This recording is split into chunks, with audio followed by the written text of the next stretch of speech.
છોટાઉદેપુરના બિલપુર ગામે પ્રજાને લાઇટ અને પાણી નિયમિત મળતા નથી। પ્રાથમિક સુવિધા જેવી કે લાઇટ, પાણી અને સાફ સફાઈથી વંચિત પ્રજાએ તંત્ર પર કર્યા આક્ષેપ કે સુવિધા મળતી નથી તો વેરો શેનો ઉઘરાવો છો। છોટાઉદેપુર તાલુકાના ઉંડાળમાં આવેલ બિલપુર ગામે નળ છે પણ જળ આવતું નથી। રસ્તા પર થાંભલા તો લાગેલા છે પરંતુ લાઇટો ચાલતી નથી અને રાત્રિના અંધારાઓ લેચવા પડે છે। કચરાના ઢગલા અને મચ્છરોનો ઉપદ્રવ ઠેર ઠેર જોવા મળી રહ્યો છે। ઉદાહરણ સ્વરૂપે આજની ગ્રામ પંચાયત કચેરીની બહાર જ કચરાના ઢગલા જોવા મળ્યા। આ પ્રાથમિક સુવિધાના અભાવથી પ્રજા ત્રાસી ગઈ છે અને ન્યાયની માંગણી કરી રહી છે।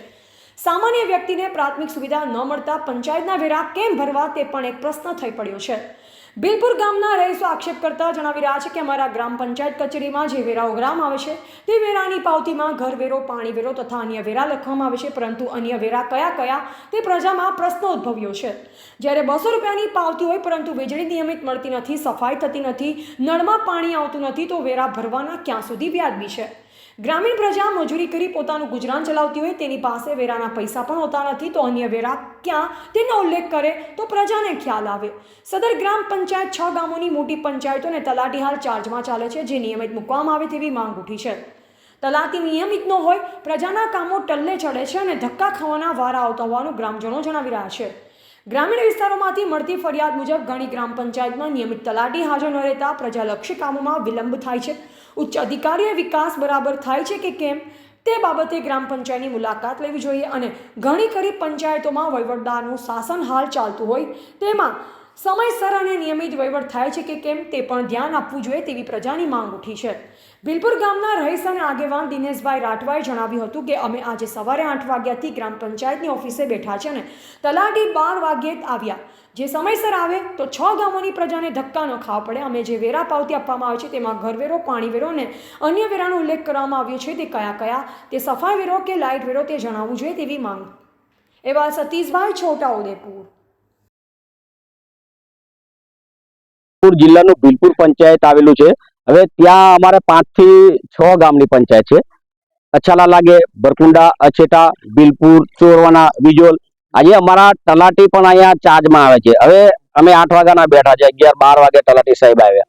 હવે ત્યાં અમારે તો બીજું એમને કઈ પૂછવું નથી, પણ ખરેખર આટલા મોટી પંચાયત હોય તો એમાં બધાને તકેદારી લેવી જોઈએ કે તલાટી એ લોકોને ખરેખર પંચાયતમાં હોવો જોઈએ અને કામ વારંવાર લોકોને અગવડ જે કામ કરવાની કાયમ બેહી રહેવું પડતું છે, અગવડો કઈ થતી નથી। અને અમારી પંચાયતમાં એવું છે કે કોઈ પણ મેં ઘરવેરાની પાવતી પંચાયત હિસાબે નમૂના ક્રમ 4 માં લખેલું છે કે 100 રૂપિયા ઘરવેરો, પાણી વેરો 50 રૂપિયા, પછી બીજા વેરા 50 રૂપિયા લખેલું છે। બીજા પણ કયા કયા, જે લાઇટના છે કે પછી સફાઈ કામના છે એ ચોખ્ખું લખેલું નથી। આમાં બીજા વેરા એટલે કોના? આ કોઈ ઉપલા લેવરમાં બીજા વેરા ના આપવું પડે અમારે 50 રૂપિયા।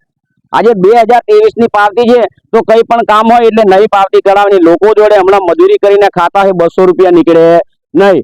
જે 2023 ની પાવતી ચાલવી જોઈએ। આજે જે સામાન છે સાફ સફાઈનું, અંદર ઓફિસમાં એમને એમ ગાંઠિયા સામાન પડેલું છે તો પંચાયતનું જે કર્મચારી, જે સફાઈ વાળા હોય તો એ લોકોને આપી દેવું જોઈએ ને। અને અમારે તો એવું છે કે તલાટીની અવશ્ય માંગણી થવી જોઈએ ને તલાટી અહીંયા રહેવો જોઈએ કાયમ માટે। કાયમ માટે નહીં હોય તો અઠવાડિયે 3 વાર તલાટી અહીંયા આવે તો લોકોનું જે કામ છે એ ધક્કા ખાવાનું મટે।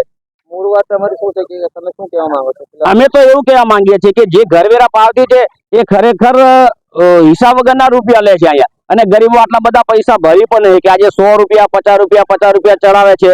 હવે આમાં તો પાણી વેરો 50 છે, નળમાં તો જો પાણી જ નથી આવતું તો માન્ય ચાલો નળ નખાઈ ગયા 50 અમે આપી દઈએ છીએ, પણ એમાં 50 રૂપિયા બીજા લખ્યા છે કે બીજા વેરો। પણ એ બીજા વેરો લે છે કોણ? કોઈ સાફ સફાઈ વાળા લે છે કે પછી થાંભલે લાઇટ ના લે છે? તો થાંભલે લાઇટ છે તો ગામમાં તો કોઈ જગ્યાએ છે જ નહીં। મારા ફળિયામાં પણ લાઇટ નથી તો 25 રૂપિયા મારા કપાય હાના?